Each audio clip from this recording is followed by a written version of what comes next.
Welcome to Jedi Alliance. Today we're going to be talking about news from all over the holonet of many different areas of the Star Wars universe to talk about. There's one big piece of news that I guess we can talk about in the realms of casting. We're going to talk about that and more. We have a big announcement at the end of the show, so make sure you stay tuned. Welcome to Popcorn Talk, featuring movie discussion, news, and interviews. Popcorn Talk, we talk movies. And now, here's Popcorn Talk's Jedi Alliance. Hello, everybody, and welcome to another episode of Jedi Alliance right here on the Popcorn Talk Network. It is a celebration of the greatest saga ever told. I am one of your hosts, the Internet's Mark B. Donica, joined as always by the one, the only Mr. John Rocha. Hello, everybody. How you doing? This is such a great. Why do you salute from the right versus the left? Is it a respect thing? It's countries. It depends. Some countries do left hand, some countries do right. Well, then I'm saluting all the countries who are watching us right now out of respect. You beautiful man. Unless this is a salute. You need I don't to want to be get too careful close. what you're doing. The Alliance. No, the rebels, the Empire. Let's talk about those alliances. Not any real life wars. You can follow him on Twitter at The Roca Says, which is his tribute to The Rock. And also joining us is Chatmaster Michael Young. Once again, we are here. Like it's a sad, about bad the thing. greatest story ever told, guys. Oh, this is how you do it. You know what it is. Star Wars. Let's get into it. I like that. You can find him on Twitter at OneYoungster. That's OneYoungsta. Love it. Absolutely love it. Today is a pretty big. I mean, it was going to be a slow news day. Yeah. Then Twitter died. Then it was resurrected by the idea of Donald Glover playing a young Lando. Yeah. We will get to that. Let's get to some of our other news from the holonet. Badoop. Some random stuff here and there. Yeah. I don't know if you saw all of it. Yeah. We're going to talk about it. Let's do it. Let's talk about Joss Whedon being interested in Star Wars. Now, here's a guy who's been way overblown with like franchises and popular media and being sort of at the on the chain of a major movie studio. Yeah. Why would he want Star Wars? You see the Rogue One trailer, it starts to change you. Yeah. What did we say? What have we been saying? I'm sure I'm not the only one who says this all the time, but like, when you bring when you open the door to new voices, then you can bring in other directors to give a shot. You create a platform for them to have an opportunity to not necessarily tie things into a bigger trilogy, but rather have their own stories that can have elements of the past stuff, either in book or movie form, come and visit in. And I think that's fantastic. So why wouldn't he be interested in doing something like this? It's a one-off. It would be his own thing. It'd be the Joss Whedon. I think Quaron would be great. I think Quaron would be awesome. Inarritu would be awesome to have him do a Star Wars. It's more deep. So the fact that this is what Rogue One has done. This is what I think was their intention, Star Wars, to show by taking this chance. Disney did by taking the chance of creating something new that isn't necessarily tied into a trilogy. So you're not necessarily handcuffed to it. That is brilliant. Michael, what would you want to see from a Joss Whedon Star Wars movie? Something fun. And when I say something fun, I mean something that can have a little bit of camp, but not, of course, break the style of Star Wars. But I'd like to see some people that we've never heard about, brand new people in a brand new corner of the galaxy that, like he said, he doesn't want it tied to. So, I mean, it'll be during the occupation of either the Empire or the First Order. Right. But, you know, they won't know Luke, they won't know Han, they won't know Leia, they might not even know the Rebels. They might just be some people that are kind of like on their own, but maybe they have an axe to grind of their own against the Empire. It's like an independent rebel cell. Yeah. Yeah. I would want to see from Joss. I would want to see like a farce. Like if there's any bit of Star Wars that we haven't seen, we haven't seen a straight up farce. You might be able to count Lego stuff. Maybe Spaceballs.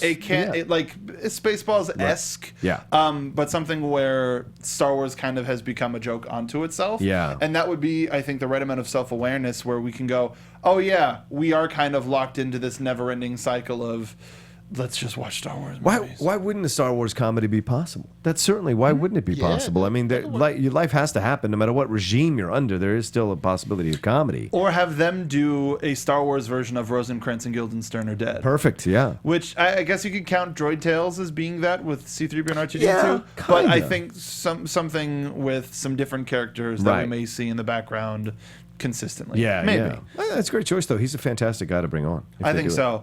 The fact that he just saw the trailer and went, I want to do that. Yeah.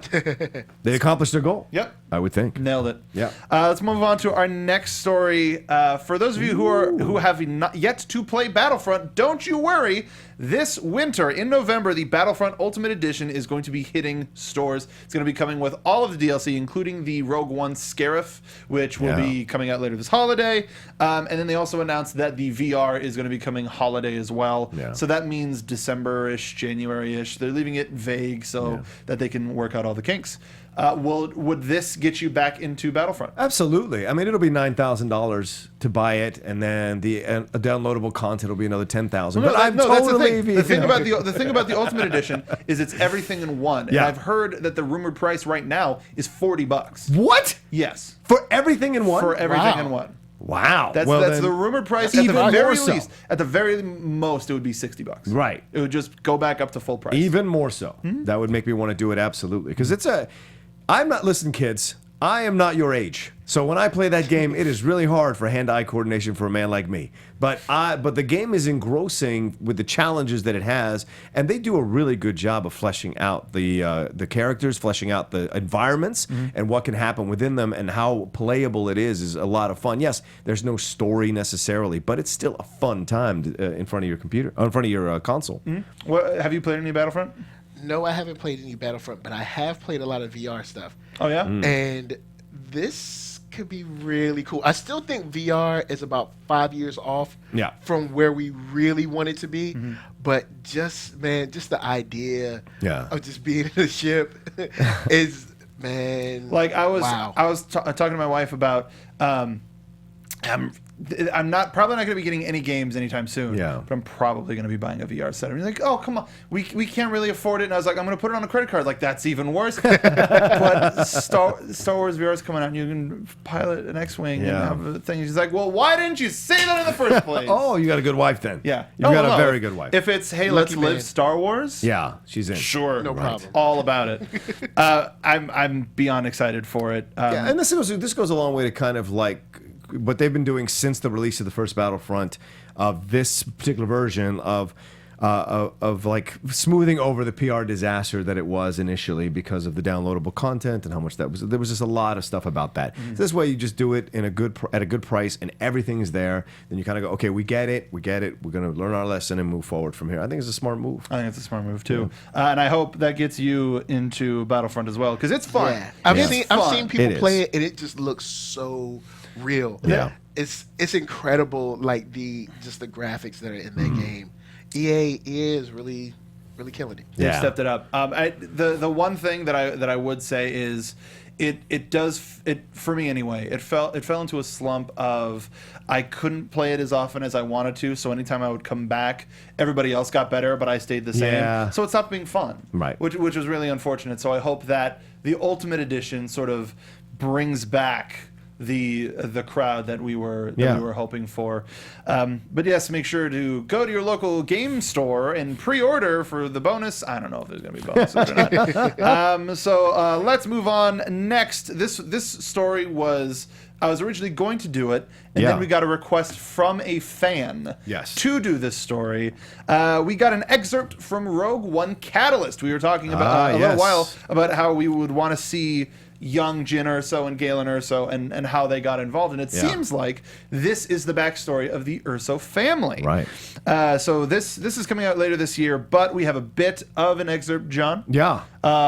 We're gonna request of you to do a little bit of a reading in your best. This is your audition, technically. Yes, thank you. For the audiobook. I hope I get this one. I hope so too. I've done 4 of these, and I haven't gotten a call yet. So have you let's sent see. these in to anybody? You got to pull these out and post them. Shoot, my bad. That's Is that Yeah, that's gotta that put it up thing. on YouTube. That Gotta get that thing. John Rocha page going. That's right, the John Rocha Reads page.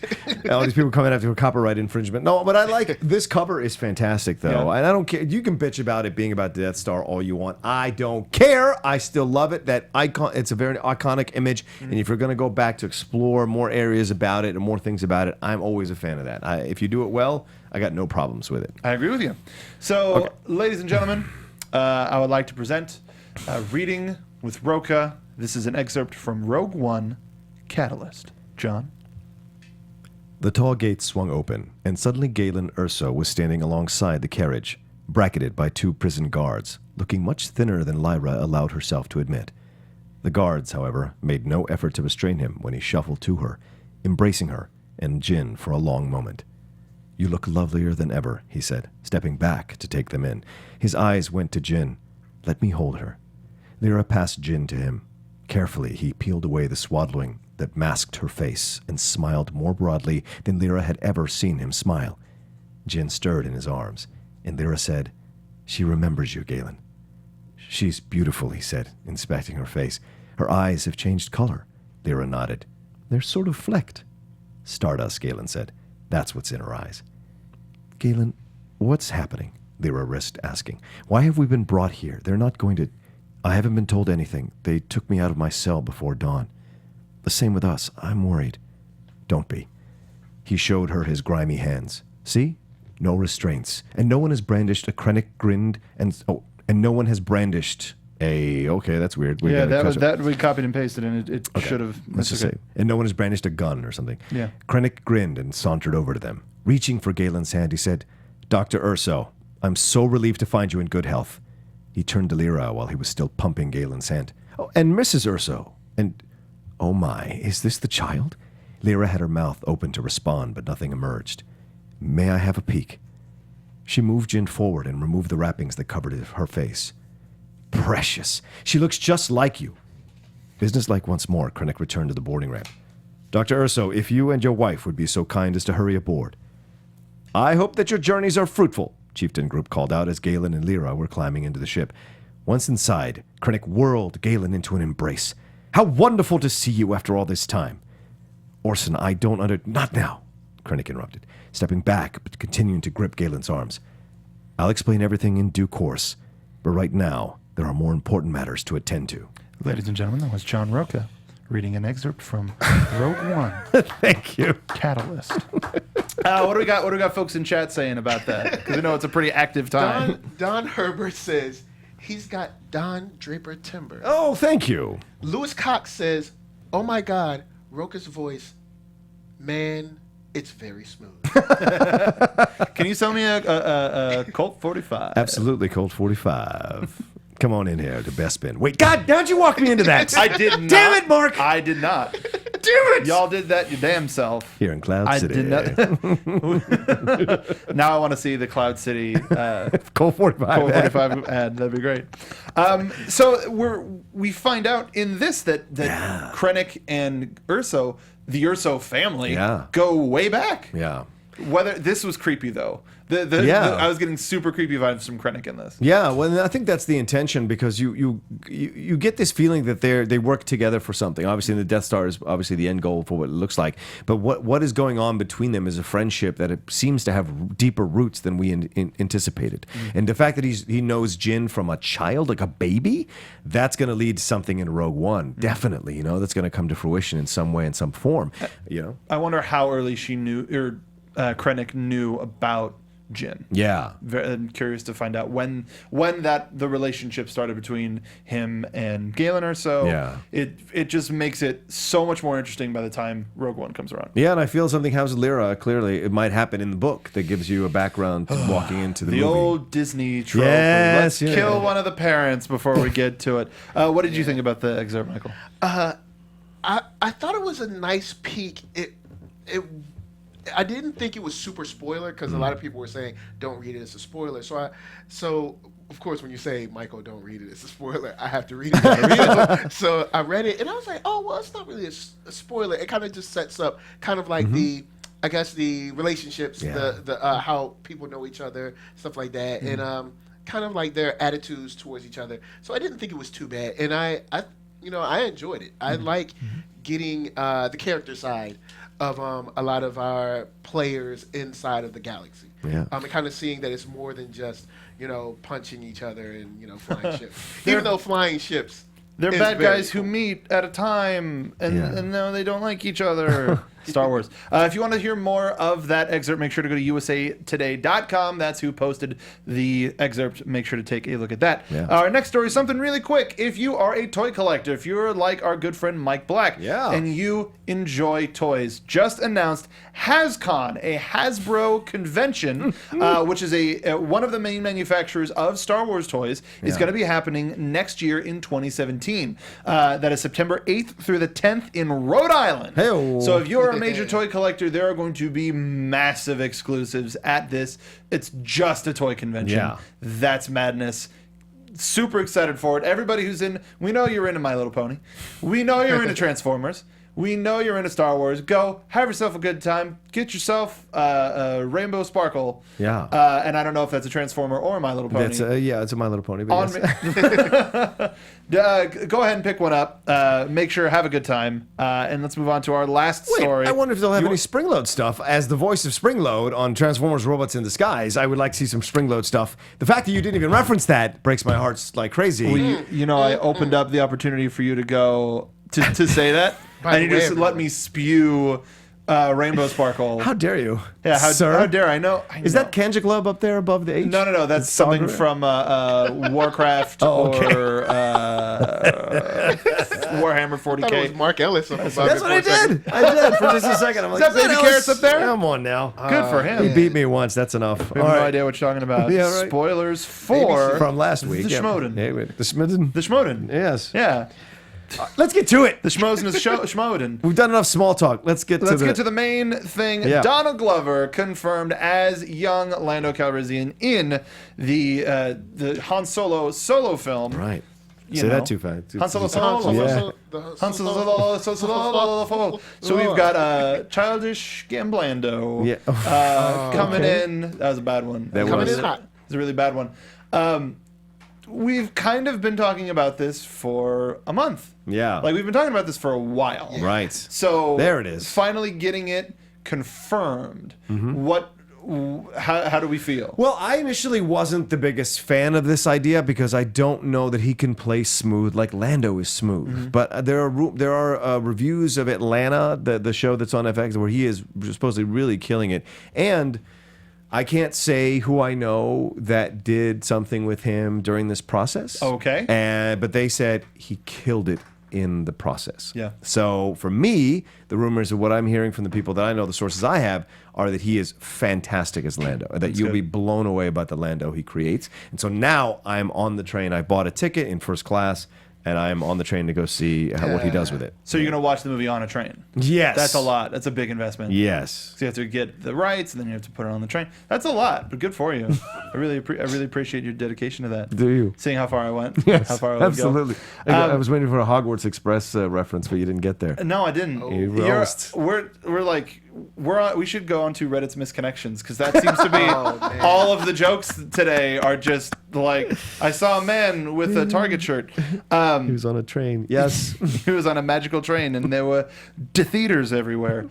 Don't worry about it. Yes. Let's move forward. Yes. Yes. What do you think? What do you think? I mean, I've been a fan of Donald Glover since his days as an internet comedian. Obviously. He and Atlanta is one of those bucket list shows. One of those shows right now that's like near the top of my list of stuff to watch. I still haven't finished Luke Cage. Right. I've barely watched any TV this season just because of the craziness that's going on in the studio. Yeah. But Atlanta, the minute I saw that it was confirmed, I was like, I got to make sure to watch that. Because he is 100% a comedic actor. And if you see any of his stuff as Childish Gambino, some of the video performance that he does fills in the gap of the dramatic, of the eclectic, of the weird. So I think he can pull it 100%. Yeah. What do you think, Michael?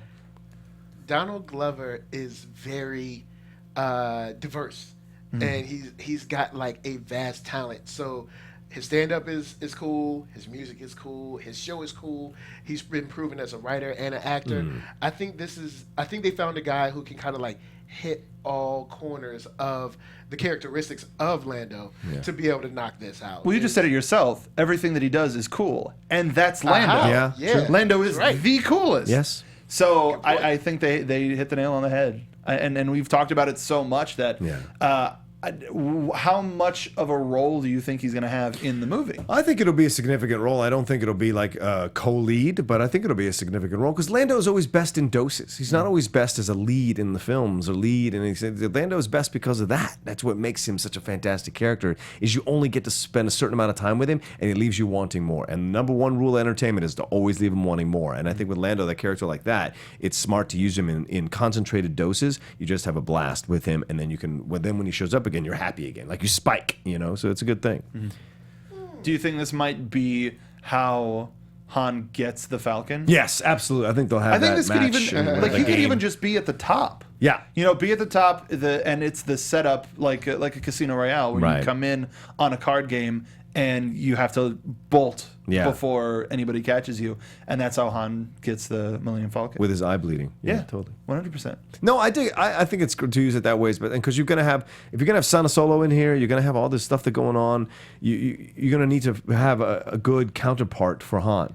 They're obviously gonna have a main villain, but there's got to be something that's gonna like really flesh out the Han universe, and you have to have Lando. You can't have Han without. You just can't have a Han universe without Lando. And I hope we get a better backstory to the response of "How you been, kid?" than we did to "And he was a good friend." And take that how you will. But super exciting. Donald Glover has been nailing it in all aspects of entertainment. So I'm sure he is beyond geeked to be able to be part of the Star Wars universe and be a pilot of the Millennium Falcon, which is, as we'll reveal later, a very popular ship amongst the Star Wars fandom. And also, hopefully, he gets a chance to wear the cape, so his cape game can remain strong. Yes. Cape game game strong. strong. Cape game strong. And you know what? People might find it a little bit too hokey. Yeah. Let's give him a musical break. Let's give him a little break in the middle of the movie where he gets a chance to be Childish Gambino. I'm just. Where are the straws? Where are they? I'm just trying to grab them. That's maybe Joss Whedon should direct The musical? a Lando movie. Joss Whedon would be great for a Lando movie. The same kind of sensibilities, the same kind of funniness. I think that would work completely. Like, I get if you want to bring in a black director, I respect that, but Joss Whedon would be good with this too because of the kind of character that Lando is. I think it would work brilliantly. Interesting. Let us know what you think about a Joss Whedon, Donald Glover, Lando musical. I want my money, Disney. We all Finder's want fee. that Disney money. Hello. So why don't we move from there to Rebels Rewind? This last weekend's episode was the last battle. It was technically the series finale of the Clone Wars. Yeah. Finally. You're right. So what did y'all think of this episode? Strong? Strongish. Strongish. Ooh, okay. There were things that I didn't really care for. Okay. But I'll be honest, I didn't realize how much I would miss the Clone Wars sound effects. Not the Roger, but like the ratio. Who's Roger? He's like, who's Roger? But what is it? The decar droids or whatever, the blasters, like those sounds. Yeah. I missed those sounds. And then I also liked how they kind of decided that we have a common enemy. Yes. So I like that a lot. Yeah. But then I did feel Ezra wasn't super needed. He wasn't. He was a distraction. Yeah, I felt he wasn't super needed, but maybe he was there to prove. Maybe he was there to prove that he still has a long way to go. Yeah. Well, and I'm not the most comfortable that they made him the reason the Clone Wars ended. Me either. Like, I think it was super shoehorned. Yes, and then I think they're doing that because they made him lead the show. You got to give him the big parts to play, the big storylines to play out. But like for me, I thought it was a little unnecessary to make him. I would have rather it been Kanan because that seems because of the Jedi involvement, because of all that happened with the Order 66. Everything that happened there, it would have been a nice little bow to tie on it, And I get it because Ezra's out of the loop. He's not close enough to it that he could be the one that figures out what the problems are and solves it. But I think it would have been better if it had been Kanan because his growing foresight with not having sight needs to be catered to a bit more and not as much and not Ezra as much. And it just seemed like you were saying, Mark. I agree with you. It was shoehorned in. But the episode itself, I thought was very enjoyable. It was obviously it's not as good as Hera's from last week, which I finally watched after the show last week. That was a great episode. This is more like a matter of like, okay, let's give Rex a little bit of. This is Rex's backstory. Yes. This is a little bit in the Rex camp, and it worked. I guess it was great. It was great to see Rex. Yes. Like not like, oh man, the Clone Wars sucked, but like, no, we're formation. Let's do this maneuver, Yeah. and sort of the little bit of flashbacks of working with Anakin and Ahsoka. Yeah. But all of Ezra's parts were just like, it was Rebels version of, because someone erased it from the archive memory. It was that. It was like that kid didn't have. Yeah. It could have been anybody. Yeah. But it was that kid. Yeah. Weird. It was. I think it was fun to hear Roger again. Yeah. To see everybody in formation. Zeb trying to get involved and being. I don't like how he was just the hostage, where he could have been like, blink, whatever. Well, it's interesting because Zeb has been kind of pushed to the back seat through the whole season. It feels like, you know, and I haven't seen enough of him in the storylines that they presented that would make it interesting, and it kind of bothers me. And that occurred to me for the first time during this episode. I'm like, they're wasting I wonder Zeb. if they're setting him up to take an L in the end of the season. Oh, you think they can kill him off? Because he has been shoved to the back. Yeah. So I'm wondering if they're kind of trying to prepare us for the blow. Yeah. If there's a character to die, it would be why bringing up some. Wow. We talked about this before. Yeah. Who I would be think the one- Zeb- And I don't think And Zeb was on the list No, of I don't any of think us. Well, see, in my opinion, it's not that I don't like Zeb. Of course not. I think they can get along without him. Probably as Ezra's power grows as a warrior, Yeah. Zeb becomes less and less necessary. That's Yeah. very true. It might end up not being killed, but might end up going back to a planet, like finding a home on a planet finally. Going back to the new home planet Right. that they made that only he could get to. Yeah, exactly. Going back to being a leader of the Lasan would be a much better place for him. Like if he has an episode where the brute sort of fades away and you realize, oh, he's a very good talker and speaker and representative. Yeah. Then I think that would be a great transition. Yeah. He could make up for Jar Jar's replacement on the Senate floor, Dello Feligets. There we go. But I agree. A lot of this was good. Yeah. And it could have been really great. Yeah. I think it's setting us up for next episode being something spectacular. Yeah, which isn't until November 5th, I think. We got a little bit of a break. Something Imperial. Kalani was a great character too. I thought as the head of the droids, taking upon himself not to be deprogrammed. I didn't know you could even do that. Yeah. And so it was. Well, as a strategy droid, Yeah. I think. While there's freedom to acknowledge, if it's a part of your programming, it's not restricted. Right. So it was it was a part of his strategic programming to do everything that he did and essentially remove any of the decommissioning stuff that was installed. This has shades of like you could say like an old school Civil War reenactor gone crazy. Like, I'm gonna play out the South one last time on one last battle. I'm gonna show you how we could have won the Civil War if we'd had this time. Like, it has that kind of vibe to it, but it was totally does. right. But it's in a kids format, kids show format, so it's fine. Yeah. But like, this very much feels like the fact that he wants to have a pseudo battle to affirm whether the droid army or the clone army would have won is just like, to me, that's just so ridiculous. But Ezra did discover a couple of things, that the fact that Rex, like he has a growing obviously respect and affection for Rex, but Rex isn't a clone, you know. And there's that moment where he says the thing about the droid, and Ezra says, just like a droid, like, you know, the droid says, I wish I want to win this thing, and then Rex says something, and he goes, just like a droid. And that's his realization that programming is so deep in them that they, you know, you can't really depend on them as you would normal people or normal creatures, I guess. And so I like that in his growing understanding as a character, you know, as he gets more experience. And I like that Rex called him out and said, you're being an idiot. You're rushing into stuff. You're not following orders. You need to do this stuff. That's how you're going to grow. And this is all a real subtle way of building Ezra's confidence and Ezra's foundation as a warrior as the series goes on.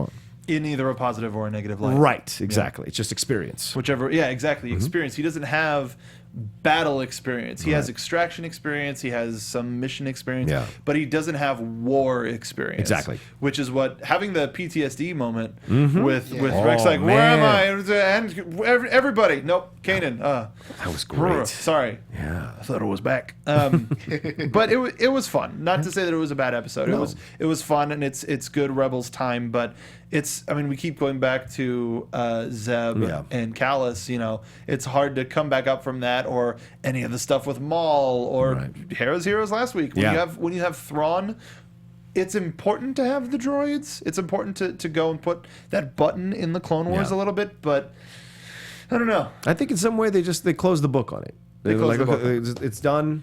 We've They finally solved took it. the pin out. Yeah. Sort of to a degree, because I don't know if you guys were reading the Darth Vader comic book, but Darth Vader actually has a interaction with some droids. I'll say that. All right. Oh, fun. Okay. So yeah. Well, the battle droids, they still use the battle droids as a promotional tool, because in the Freemaker Adventures, we have Roger, who is a main character, who's so His fun. name is Roger. ROG-R, so Roger. Wow. And he is on record saying he is the last battle droid, and he's going to write memoirs, and it's a very, very funny character. Wow. So the battle droids are still a big part of their financial strategy. Right. So seeing the fact that Moore got away, he could, and we got another thing a hint about Geonosis, whether that was great. the first battle or the final battle of Geonosis that keeps being teased. Yeah. That I think they're keeping that in our heads, and who knows if that droid is going back to the factory now that they have a ship to build more droids. Yeah. There could be a standing droid army in the death of Geonosis somewhere, just ready. Yeah. Who knows? Who knows? Still could be alive today. I'm down. I like that. I'm down Cool. too. That could be real cool. It could be. So let's move from here to our new segment, Fan Probe. That's where you, live in the chat, provide us with questions to answer as a group. So please, while you're giving those questions, we also want suggestions for who's going to defend what in this week's Duel of Fates. So this week's Duel of Fates, didn't do it at the top of the show, still new. We are going to be debating for a galactic empire or against a galactic empire. So what we want you to do is, before you tell us what you go for, we want you to tell us who is going to be defending what point. Do you want John to defend for a Galactic Empire or against the Galactic Empire? Do you want me to defend for a Galactic Empire or against a Galactic Empire? Let us know in the comments down below in the live chat. But while they're doing that, Michael, is there any questions for us to answer? Not just yet, but we do have some comments. Let's take it here. And I keep forgetting, but Sluice-Friggins. Sluice, yes, did not mess it up this time. He said the Stormtroopers versus the Battle Droids and the Clone Troopers was like Filoni playing with all of his toys. And, That's great. I love that. Also, you have, once again, Sluice-Friggins saying that the quick shot of Governor Price was just so gangster, and that he thinks the Empire is more gangster now because of Thrawn's influence. Yeah. Like Thrawn, kind of gives them a little more leeway to say, yeah, we're winning again. Yeah. We're back on the, Make the Empire great again. Oh, go ahead. I do think Callus, we're going to find out that Callus is Fulcrum. This is my belief. I think they're probably leading to that, but I thought that until the end where he said, tell Zeb that we're even. Yeah. I think that was either a misdirect, so people go, oh, it's not him, right, or a hint to be like, oh, it's definitely him. Yeah. So it depends on how people react. Just from the speech pattern of the Fulcrum, it's very similar to David Oniola's speech pattern. But it could also be a voice modulator. Yeah, true. That's why I think people are putting that together, like, oh, it kind of sounds like him. Yeah. Could be a woman. That's a good point. Like it was the first time. All right, go ahead. All right, Dr. 1701A says, do you think... That's a Star Trek reference. Get off the chat. That's fine. Do you think we have seen too much of Rogue One already? No. I don't think so. I think we've seen just enough. Yes. Like, we don't... To be honest, we don't know. Like, things are only coming out now that we've had...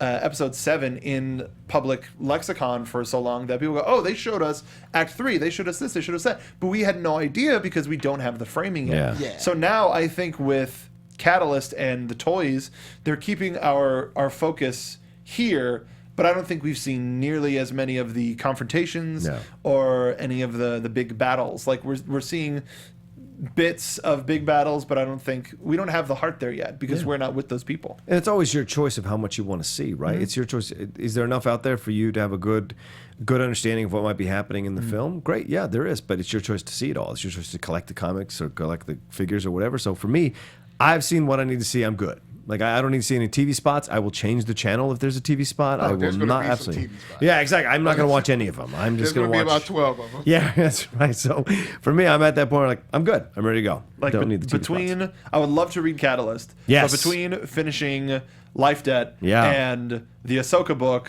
Oh, and yeah. then this, Yeah. it's like I don't know if I'll be able to. I really want to, and I want to Sure. cover them on the show. But Right. I'm real sad that there's so much. But I think the book will reinforce some of the. Like what we've seen in trailers and what we're expecting to see in movies. I think it'll make the relationship between Krennic and Jyn that much more interesting. Yeah. Is if you go, oh, there was that one time where he was creeping on her as a kid. Who, not a fan of that.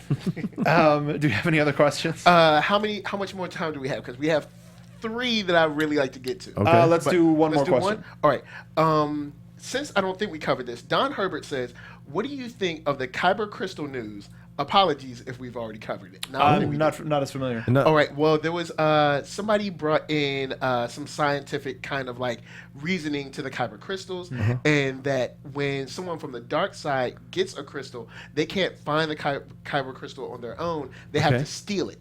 And when they steal it from, like a Jedi, after they use it, their, I guess, evil emotion feeds into the Kyber crystal, turning it red. Yeah.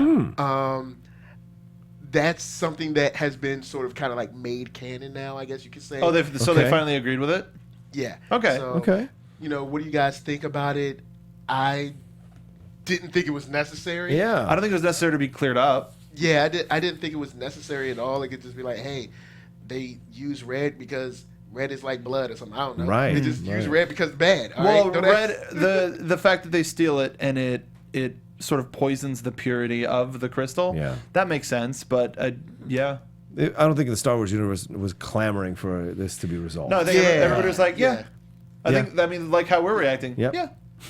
Forget it. Let's go one more. Let's Yeah. go Right, one cool. more. Let's not end on that. And Jonathan Peck asks, he says top 5, but I'll just say throw out one. What's a director that you think could direct a 3rd spin-off film? And since he doesn't say which one, I'm guessing we're not talking about Solo. No. I mean, Solo's we're talking 2. about I don't know, I guess whatever. You The guys last would one like. was rumored was Boba Fett, but Yeah. that's probably not going to Yeah, happen. it's not going to happen. Maybe. Depending on what Patty Jenkins does with Wonder Woman, I would love to see Patty Jenkins' version of Leia. I think we need to have we need to have a female director in the Star Wars universe. Like that needs to be something that is the next goal for Disney. You have to have females. I'm glad that you're making female leads in the Star Wars properties. I'm a big fan of this. Great, give me directors that are going to really show me a woman's take on this property, this franchise, because you have new voices. I'll jump off of that and say that I was looking at Ava DuVernay, even Yep. though I think she's been kind of rumored to be maybe taking on Yeah. a Star Wars That would be property, great. especially with her talking about, or was it J.J. Abrams, I think, talking about the notes that she gave him Yeah. on Force Awakens. Yeah. But I think I would like to see maybe a place where like the women kind of like rebel themselves. Like maybe it's kind of like a Wonder Woman planet or something. But the women aren't Amazons. They're just like regular women that just they're like farmers or something. But they have to kind of like rise up on their own. That could be kind of cool. Yeah. Like Star Wars Lysistrata sort of thing. That'd be cool. cool. I'm down. Yeah. I mean that property's hot again after Chirac a couple months ago. So That's true. Yeah. yeah. I was gonna say Ava DuVernay, but I would also think, to be perfectly honest, Ron Howard. I would love to see if Ron Howard would either go like How the Grinch Stole Christmas, Sure. or Munich. A Ron Let's- Howard Chewbacca film? A Wookiees film? I didn't even say. I I'd be just cool with that. want Ron Howard to do something. I'm down with that. Or like the Battle of Kashyyyk with Ron Howard. Yeah, be great. I think he has just a specific voice, or even some like Spielberg. Spielberg do an I don't know. There's too many great directors. I wonder if Spielberg would ever do, because like Lucas is not involved. I wonder how much Spielberg would be willing to kind of like do that. It's like cut to Indiana Jones 5 moving forward. Yeah, exactly. So it's gonna happen. So thank you for asking all your questions. Make sure if you want to ask us a question, be here live. We are on Mondays at 4 p.m. Pacific Standard Time. We love doing the live bit now. So please, let's move on from there to Duel of the Fates. So, remember, we are looking for who's going to defend for the Galactic Empire or against the Galactic Empire, but while you're still voting for that, we're going to talk about last week's question, which was Ghost versus the Millennium Falcon. Yeah. Which is the better ship? John defended very well for the Ghost. I tried. And I didn't very well for the Falcon on purpose to see if people go, well, it's the Falcon. That's not true. That's not true at all. But as it would seem, yes, overwhelmingly the Falcon pulled forward because everybody. But most of the answers weren't as complex. They were like, no, yeah, it's the Falcon. Duh. Right. Were most of the answers, and that wasn't as interesting to me. So I pulled a lot of stuff that made a defense for the Ghost because I thought that more interesting. Why don't you read Brian Sales? Okay, Brian Sales says the Ghost is a wannabe Serenity, and the Serenity is a wannabe Falcon. The Millennium Falcon is the king of the rogue ships. Okay. Sure. I don't agree, but okay. Thank you for taking part. Yes. We appreciate your answer. Michael, Why So Serious Collins says, sure, the Millennium Falcon is classic and everybody loves it, but it is a bucket of bolts, yo. What did I say? The Ghost is my favorite starship. It's so cool looking. The spinning motion when it flies and dodges cannon fire. She can scramble its signal when leaving and re-entering Imperial space. R.I.P. the Phantom, but when he was a part of the Ghost, that combo alone would have take a piece out of that Banta Podo. Starships don't get any better than the Ghost. Kim Ebbensgaard says the Falcon is more iconic and has more of a personality, but its hyperdrive seems very unreliable. You think? But the Ghost looks cool, and its design reminds me of a bit of some of the freighter ship classes that were introduced back in the time of the West End game Star Wars RPG. Nice reference. Still, I have to ultimately vote for the Falcon simply because it's, well, the Falcon. Those were the answers that we were getting. And Glenn Myron on Twitter, we do accept answers from Twitter as well. At the Geeky Hippie said, easily the Ghost, mostly because of the trump card known as the Phantom. That armed shuttlecraft can turn the tide in battle. And I agree. Yeah. I should have given more lip service to the Phantom, but to me, we were talking about the overall ship, the Ghost. I didn't think to mention the Phantom. So thank you very much to everybody who took part in this Duel of the Fates this week. Let's find out who's defending for what, Michael.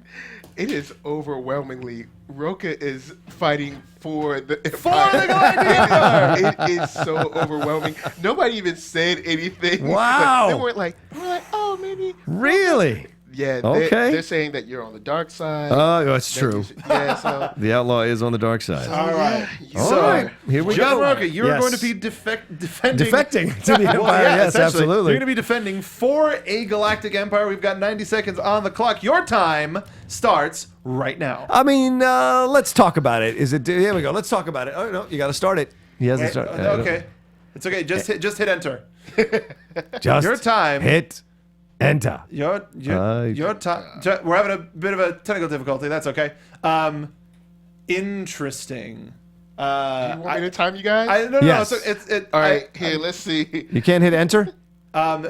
There it is. Start. Okay, go. All right. So we're doing. What I'm talking about. Now pull it back up so I can see the time. Now what we're talking about here is trains running on time, people having jobs. This is what the Galactic Empire provided. Building the Death Star is very reminiscent to what Roosevelt did in the 30s. Kids, go back and look at your history. He started all these programs in the Depression to get people off their butts, out of unemployment, and working to help America build these big projects. What you see with the Death Star is a massive project that they have to build, so they need people, they need products, they need to import stuff, they need people to work this thing. People die, so they got to replace them. It's all this stuff, and you go into the different planets and you pick people out who are specialists, like what we're going to see in Rogue One. You pick them out, they're going to help design. You give them a job, then it's done effectively. So you have that.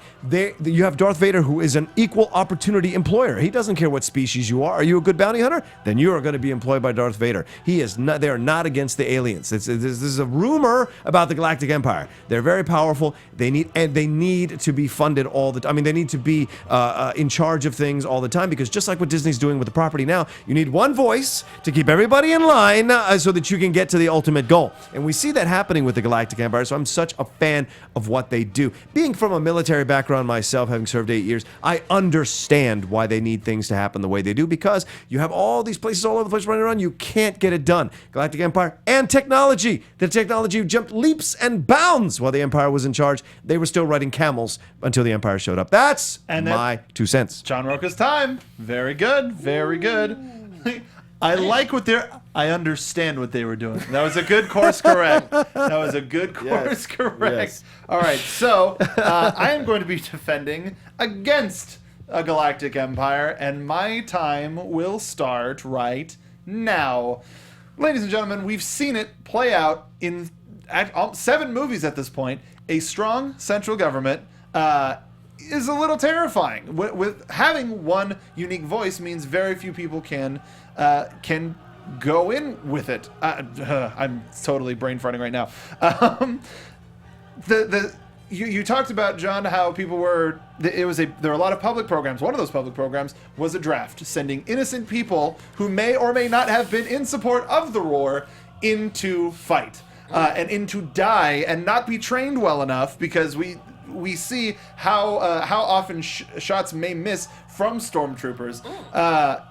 And as a result of the public buildings project that was the Death Star, not only did 2 planets worth of people died, Alderaan and the Death Star. Mm-hmm. So that's a terrible plan. Let's kill our enemies and leave it open for us to kill our own soldiers at the same time. Nobody won that day, and they totally undid all of their work. So they went, you know what?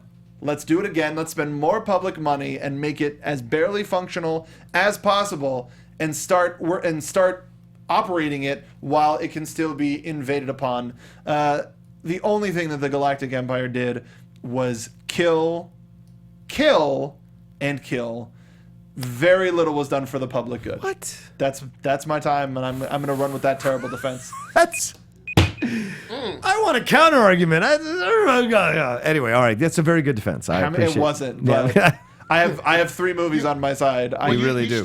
You were shaky, but then you came up. Then you came up, a steady incline. Yeah, I mean, we all read Lost Stars. We know how the loss of that Death Star was for both sides. Yes, that's true. Very we true. know it was very sad. Yeah. It was very sad. I enjoyed that. So, that was fun. That was fun. So let us know what you think in the comments down below. On our Facebook page, we're going to post this duel tomorrow. If you're watching this live, it will be on our Facebook page at Jedi Alliance.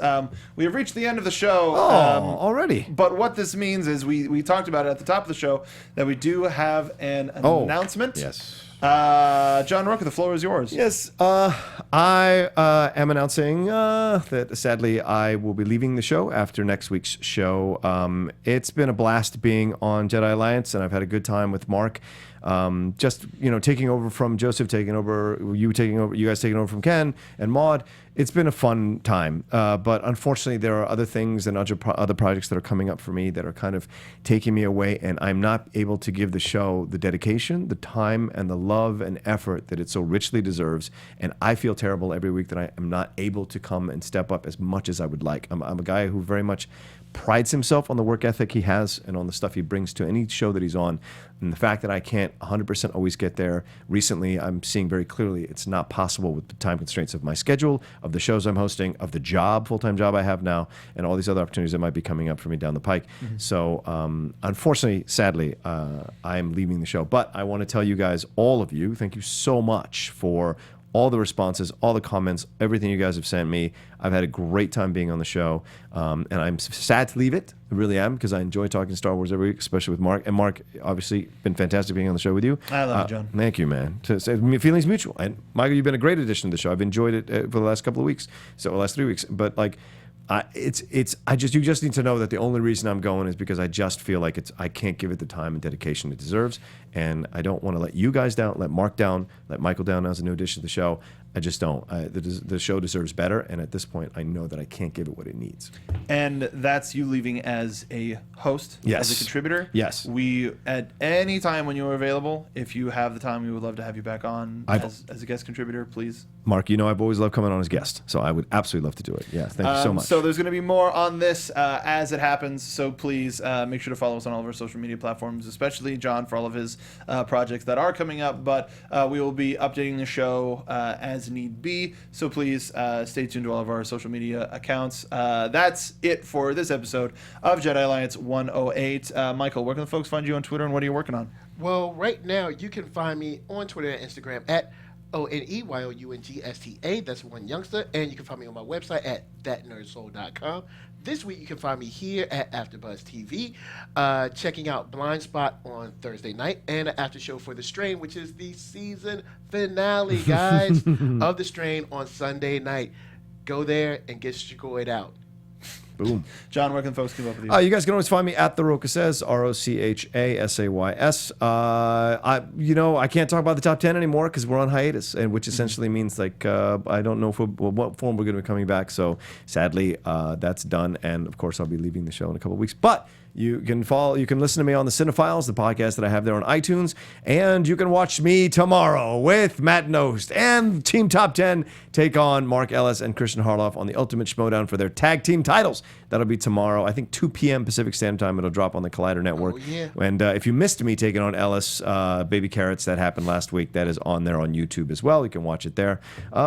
Is there anything else that I'm doing? I don't know. I think that's it. If you're in the Los Angeles area, if you have nothing to do, why don't you go to Wizarding World of Harry Potter and see who you see? Yes, in many different forms right now. You could even come to Walking Dead if you want. You might see me there too. Maybe. Who knows? It's horror nights. You can see anybody anywhere.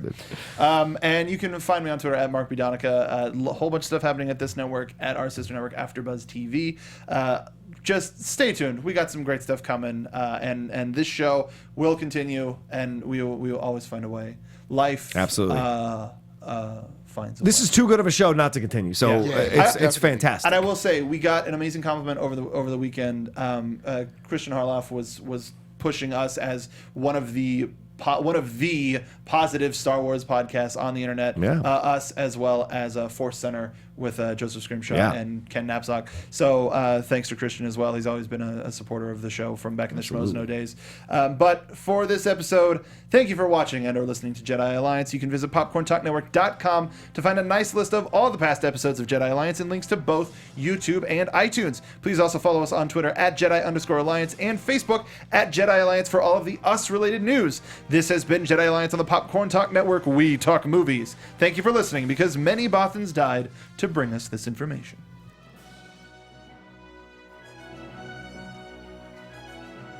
From producers Maria Menounos, Kevin Undergaro, Phil Svitek, and the entire Popcorn Talk Network, we would like to thank you for tuning in. For questions or comments, be sure to visit popcorntalk.com. I'm Sir Richard Wentworth, and this has been a presentation of the Popcorn Talk Network. The views expressed herein are those of the hosts only and do not necessarily reflect the views of the Popcorn Talk Network or its owners or principals.